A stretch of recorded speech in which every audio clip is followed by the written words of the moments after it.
नमस्कार दोस्तों, स्वागत है आपका हमारे चैनल बायोग्राफी सबकी में। सबसे पहले आपको ये बता दें कि आज 30 जुलाई है और कल 31 जुलाई है। 31 जुलाई भारत के लिए एक गमगीन दिन इसलिए भी है क्योंकि 31 जुलाई को मोहम्मद रफी जी का देहांत हुआ था।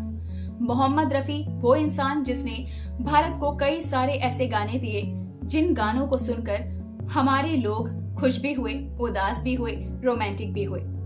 भले ही हमारी कई पीढ़ियां बीत गई और कई पीढ़ियां आएंगी, लेकिन ऐसा हो ही नहीं सकता कि मोहम्मद रफी जी का गाया हुआ कोई भी गाना हमने कभी ना सुना हो सकता है कि हमें उनका नाम याद ना रहे, लेकिन उनकी आवाज, उनके तराने हमेशा के लिए अमर रहेंगे। तो आज उनके मृत्यु दिवस पर हम उन्हें याद करते हुए ये बायोग्राफी लेकर आए हैं। उम्मीद करते हैं कि आप इसे पसंद करेंगे और हमारे चैनल को भी उतना ही प्यार देंगे जितना ये चैनल आपसे करता है। सुरीली आवाज के शहंशाह जिनकी रूहानी गायकी ने सदियों तक दिलों पर राज किया, मोहम्मद रफी। संगीत में अमर हुए मोहम्मद रफी का जन्म 24 दिसंबर 1924 को पंजाब के अमृतसर के पास स्थित कोटला सुल्तान सिंह गांव में हुआ था। उनके पिता हाजी अली मोहम्मद लाहौर में एक नाई की दुकान चलाते थे। रफी साहब 6 भाइयों में सबसे छोटे थे और घर में उन्हें प्यार से फीको बुलाया जाता था। बचपन से ही रफी साहब को संगीत से गहरा लगाव था। उनके गांव में एक फकीर अक्सर आया करता था जो एक तारा बजाकर गाना गाता था। रफी साहब उस फकीर के पीछे पीछे गली मोहल्लों में घूमते और उनकी तान को बड़े ध्यान से सुनते थे। धीरे धीरे वो उन धुनों की नकल करने लगे। उनके बड़े भाई के दोस्त अब्दुल हामिद ने उनकी इस छुपी हुई प्रतिभा को सबसे पहले पहचाना और उन्हें संगीत सीखने के लिए प्रेरित भी किया था। वर्ष 1935 के आसपास उनका परिवार लाहौर शिफ्ट हो गया। यहाँ रफी साहब ने उस्ताद अब्दुल वाहिद खान, बड़े गुलाम अली खान और पंडित जीवन लाल मट्टू से शास्त्रीय संगीत की विधिवत तालीम ली। मात्र 13 वर्ष की आयु में सन 1941 में जब उन्होंने लाहौर के एक जलसे में पहली बार सार्वजनिक रूप से मंच पर गाना गाया, उस कार्यक्रम में मशहूर संगीतकार के.एल. सहगल भी मौजूद थे। बिजली गुल हो जाने पर जब सहगल साहब ने गाना बंद कर दिया तो आयोजकों के कहने पर युवा रफी ने मंच संभाला और अपनी सुरीली आवाज से सबका दिल जीत लिया। संगीतकार श्याम सुंदर के कहने पर रफी साहब वर्ष 1944 में लाहौर से मुंबई आ गए। उस दौर में मुंबई में के.एल. सहगल, मास्टर मदन और जी.एम. दुरानी जैसे दिग्गज गायकों का बोलबाला था। शुरुआत में रफी साहब को संघर्ष करना पड़ा। उन्होंने सबसे पहले पंजाबी फिल्म गुलो बलो 1944 के लिए गाना गाया, जिसका संगीत श्याम सुंदर ने दिया था। इस फिल्म का गाना सोनिए नी हीरिए नी उनका पहला रिकॉर्ड किया गया गीत बना। वर्ष 1945 में आई फिल्म गंगा की गौरी का गाना अलविदा मेरे कंजूस बाबा उनके करियर का शुरुआती दौर का एक चर्चित गाना रहा। इसी दौरान उन्हें नौशाद अली और श्याम सुंदर जैसे दिग्गजों के साथ काम करने का मौका मिला। फिल्म अनमोल घड़ी 1945 में के.एल. सहगल के साथ कोरस में गाना गाया और फिल्म जुगनू 1947 का सुपरहिट डुएट यहाँ बदला वफा का जी.एम. दुरानी के साथ उन्होंने गाया और रातों रात इंडस्ट्री में एक जाना पहचाना चेहरा बन गए। वर्ष 1947 में जब भारत स्वतंत्र हुआ तो देश के इतिहास में एक नया सवेरा हुआ। इस ऐतिहासिक क्षण में मोहम्मद रफी की आवाज देश की धड़कन बन गई। प्रधानमंत्री जवाहरलाल नेहरू के विशेष आग्रह पर ऑल इंडिया रेडियो से देश के नाम संदेश के बाद मोहम्मद रफी की आवाज में रिकॉर्ड किया गया देशभक्ति गीत सुनो तो ए दुनिया वालों हिंदुस्तान हमारा है प्रसारित किया गया। ये गाना हर भारतीय की जुबान पर चढ़ गया। इसके बाद से रफी साहब की आवाज देश की आजादी, उम्मीद और देशभक्ति का पर्याय बन गई। 1950 और 1960 का दशक हिंदी सिनेमा के संगीत और स्वर्णिम युग माना जाता है और इस युग के केंद्र में मोहम्मद रफी थे।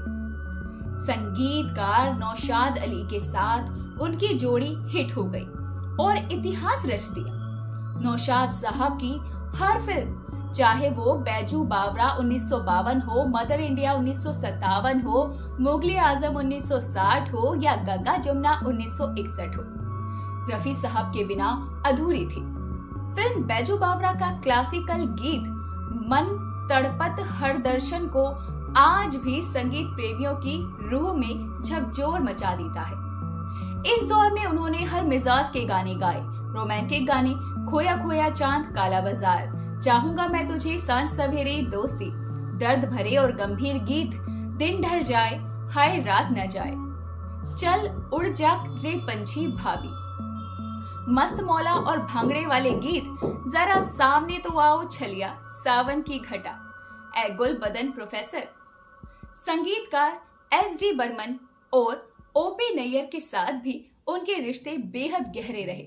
ओ.पी. नैयर की फिल्मों जैसे नया दौर, तुमसा नहीं देखा और कश्मीर की कली में शानदार उन्होंने काम किया। इन्होंने शमशाद बेगम और आशा भोसले के साथ में कई डुएट सुपरहिट गाने गाए जो चार्ट बस्टर साबित हुए। अभिनय क्षमता और हरफर मौला गायकी मोहम्मद रफी की सबसे बड़ी खूबी ये भी थी कि गाने के बोलों के हिसाब से वो अपनी आवाज बदल लेते थे। वो अभिनेता की शख्सियत, उसकी उम्र और पर्दे पर चल रहे सीन के भाव को पूरी तरह से अपने अंदर समा लेते।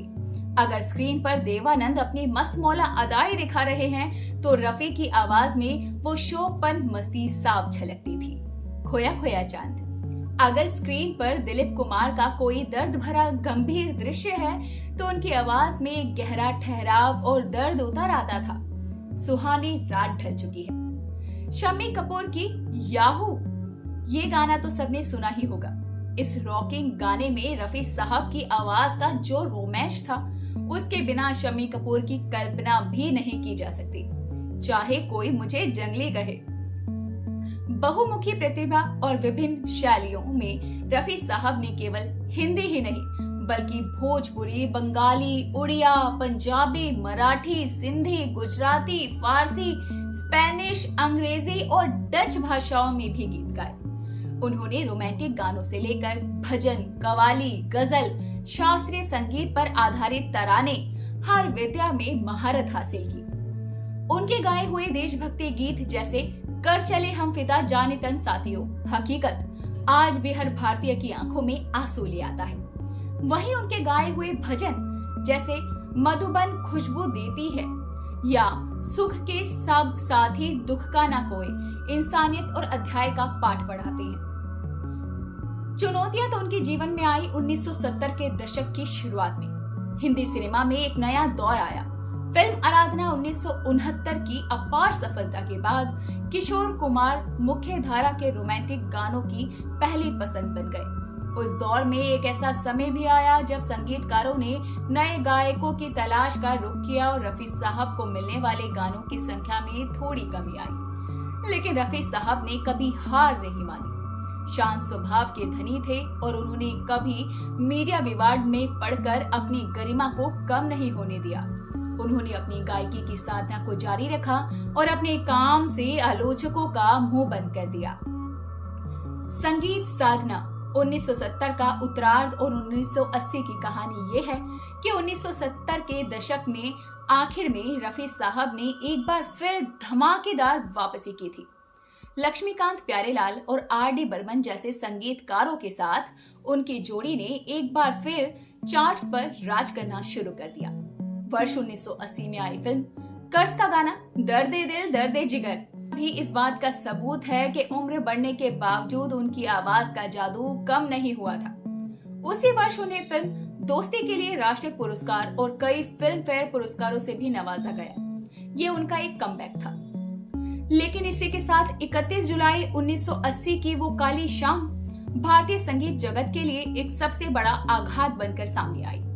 उस दिन शाम को रमजान के महीने में रोजा इफ्तार के तुरंत बाद दिल का दौरा पड़ने से मोहम्मद रफी दुनिया को हमेशा के लिए अलविदा कह गए। उनकी अंतिम यात्रा में मुंबई की सड़कों पर बारिश के बावजूद हजारों की संख्या में लोग शामिल हुए थे। हर आंख नम थी, हर जुबान पर उनका कोई न कोई गीत तराना था। भारत सरकार ने उनके सम्मान में 2 दिन का राजकीय शोक भी घोषित कर दिया था। जिस्मानी तौर पर रफी साहब भले ही आज हमारे बीच नहीं हैं, लेकिन उनकी सुरीली आवाज हर महफिल, हर दिल और हर धड़कन में अमर है। संगीत की दुनिया में दिए हुए उनके योगदान को तो कोई भूला नहीं पाएगा। हमारी कई पीढ़ियां जो बीत गई और कई आगे आने वाली पीढ़ियां उनका कोई ना कोई तराना जरूर गुनगुनाएगी। फिलहाल के लिए तो बस इतना ही। कल 31 जुलाई 2026 है और इसी 31 जुलाई को उनकी मृत्यु हुई थी। इसलिए हमने सोचा कि एक बार फिर भारत के इस रत्न को याद कर लिया जाए और हम आपके लिए ये वीडियो लेकर आए। अगर आपको ये वीडियो पसंद आई हो तो वीडियो को लाइक करें, दोस्तों में शेयर करें और ऐसे ही अपडेट्स के लिए हमारे चैनल को सब्सक्राइब करना बिल्कुल ना भूलें।